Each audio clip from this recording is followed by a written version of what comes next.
সকালবেলা ঘুম থেকে উঠেই যদি এরকম স্বাস্থ্যসম্মত ব্রেকফাস্ট পাই তাহলে তো বাসার ছোট বড় গেস্ট সকলে অনেক বেশি খুশি হয়ে যাবে, আপনার প্রশংসা করতে বাধ্য হবে। হ্যালো এভরিওয়ান, আসসালামু আলাইকুম। আই হোপ সকলে অনেক বেশি ভালো আছেন। আলহামদুলিল্লাহ আমি অনেক বেশি ভালো।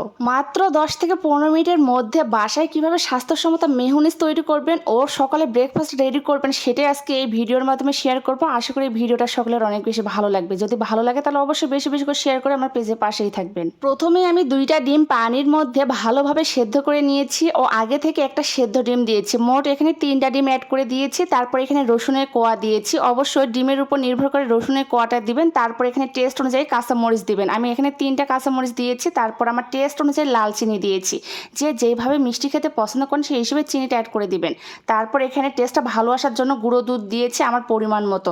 আপনারা যতখানি মেয়োনিজ তৈরি করবেন সেই হিসেবে আপনারা গুঁড়ো দুধটা বাড়িয়ে বা কমিয়ে দিতে পারেন। ডিমের যাতে এক্সট্রা কোনো গন্ধ না আসে এজন্য এখানে সাদা ও কালো গোলমরিচের গুঁড়ো দিয়েছি। তারপর এখানে 1 টেবিল চামচ ভিনেগার দিয়েছি, 1 চামচ দিয়েছি এখানে আমার বাসার তৈরি ঘি। তারপর এখানে টেস্ট অনুযায়ী একটু রান্নার লবণ দিয়েছি, সামান্য পরিমাণে পানি দিয়েছি। দিয়ে সবগুলো উপকরণ এখন আমি ঢাকনা লাগিয়ে দিয়ে ভালোভাবে ব্লেন্ড করে নিব। এই তো মাত্র 5 মিনিটের মধ্যে মেয়োনিজ তৈরি। আর এই মেয়োনিজটা এত বেশি মজার খেতে, আমি যেভাবে উপকরণগুলো বলেছি সবগুলোই অ্যাড করার চেষ্টা করবেন, খেতে কিন্তু অসাধারণ হয়। বাইরে থেকে মেয়োনিজ না কিনে বাসায় যদি 10 মিনিটের মধ্যে এরকম স্বাস্থ্যসম্মতভাবে মেয়োনিজ তৈরি করতে পারেন তাহলে দেখবেন ফাস্টফুড যে কোনো খাবারের সঙ্গে এই মেয়োনিজটা অসাধারণ লাগে খেতে। তারপর এখানে আমি মেয়োনিজটা যেহেতু আমি ব্রেকফাস্ট বানাবো এই জন্য একটা বোলের মধ্যে পরিমাণ মতো মেয়োনিজ নিয়েছি।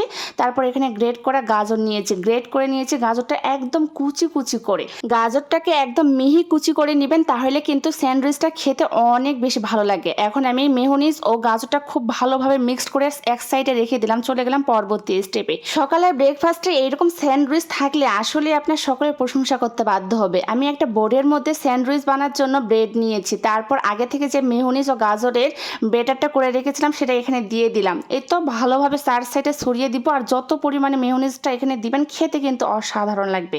উপরের দিক থেকে আমি আরও একটা ব্রেড দিলাম। দেওয়ার পর এই তো কোনাকুনি করে কেটে নিচ্ছি। স্যান্ডউইচ বানার পর কোনাকুনি করে কেটে নিলে দেখতে কিন্তু অনেক বেশি ভালো লাগে। তো আমার মতে কে কে আছেন এই স্যান্ডউইচটা অনেক বেশি ভালোবাসেন অবশ্যই কমেন্টে জানাবেন। আর সকালবেলায় এরকম যদি স্বাস্থ্যসম্মতভাবে আপনি স্যান্ডউইচ বানায় ব্রেকফাস্টে দেন তাহলে দেখবেন হাজব্যান্ড থেকে শাশুড়ি ননদ সকলেই আপনার প্রশংসা করতে বাধ্য হবে। আর এটা খেতে আসলেই অসাধারণ। আমার ফুল ভিডিওটি কে কোন জেলা থেকে দেখতেছেন অবশ্যই কমেন্টে জানাবেন, যাতে আমি নেক্সট ভিডিওতে আপনাদেরকে ধন্যবাদ জানাতে পারি। আর আমার ভিডিওটা যদি ফেসবুক থেকে দেখে থাকেন তাহলে অবশ্যই বেশি বেশি করে শেয়ার করে আমার পেজের পাশে থাকবেন। আপনাদের এক একটা শেয়ার ভালোবাসা আমাকে অনেক বেশি উৎসাহ প্রদান করে নেক্সট ভিডিও বানার জন্য। আজকের মতো সবাই সুস্থ থাকবেন, ভালো থাকবেন, আমার জন্য বেশি বেশি করে দোয়া করবেন। আল্লাহ হাফেজ।